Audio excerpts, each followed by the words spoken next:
If you've ever experienced what it's like to lose control with food on a regular basis, to find yourself making decisions with food that leave you feeling guilt and shame and nausea, you're in the right place. My name's Marcus. I'm a full-time nutrition coach specializing in binge eating, stress management, and recovery.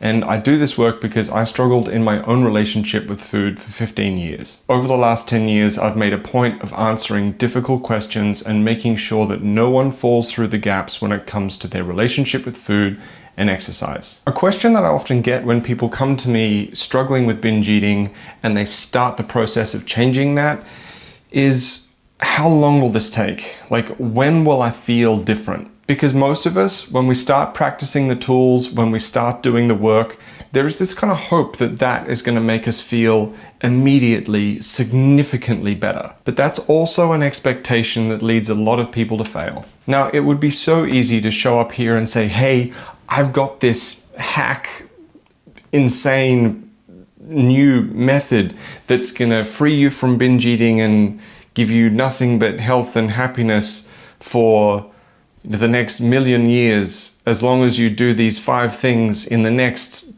7 days.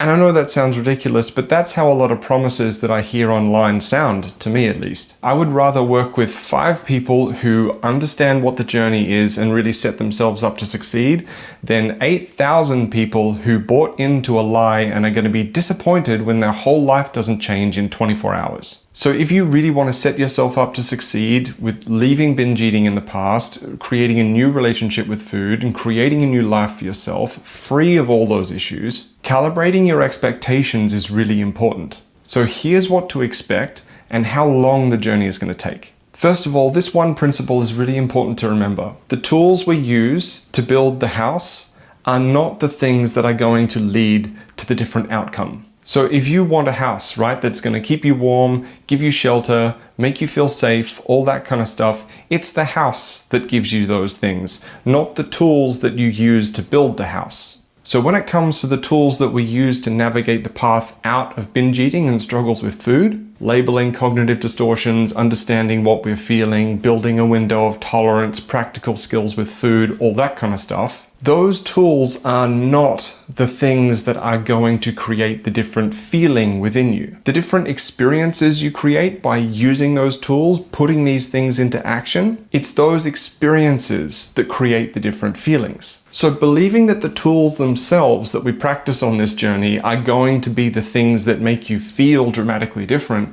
that's kind of misleading and unhelpful. It's going to set you up to experience a bit of disappointment when you put these things into practice and realize, like, wow, there are still some really uncomfortable feelings here. But if that's what you're experiencing, that's normal, because the tools aren't designed to fix the feelings. They help you navigate discomfort involved in creating new experiences, and it's those experiences that give you evidence that you can feel different, or that you have reason to feel different. You feel what you feel, believe what you believe, think what you think for a reason.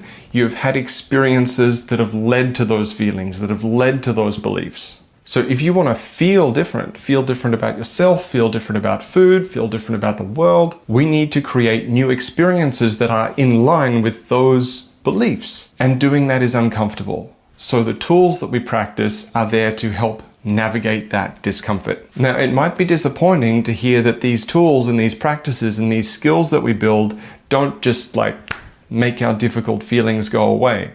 But it's the pursuit of something that is going to make difficult feelings go away with the flick of a switch that is part of the problem. The kind of things that just can make our feelings disappear or numb us instantly are things like binge eating, alcohol, obsessive and compulsive work, constantly distracting ourselves. It's usually things that make our feelings just disappear instantly that cause the problem. They cause the cycles of avoidant coping strategies, guilt, shame, acting out of alignment with our values, and all that really awesome stuff. So when we can practice tools to navigate discomfort rather than try to make discomfort go away or numb discomfort, that's when we create different experiences that result in different feelings. And that is how we create a situation where we genuinely feel different. We feel different when we've proved to ourselves through lived experience that things are different. You can't be living in the same cycle of your old habits, your old beliefs, your old patterns, and convince yourself there's a reason to feel different. When you've faced a difficult situation with food and won, not just one time, but again and again and again and again, that's when you start to feel like, I got this. And that's when feelings of peace come. Because suddenly it doesn't matter what environment you're in or where you are, you're like, it doesn't matter, I got this. But those first few reps that you get on your way to the kind of consistency that can change how you feel, those initial reps are always uncomfortable. So that's why the tools are there. We use those tools to navigate that discomfort. And this is why waiting until you feel better to take action is such a huge trap.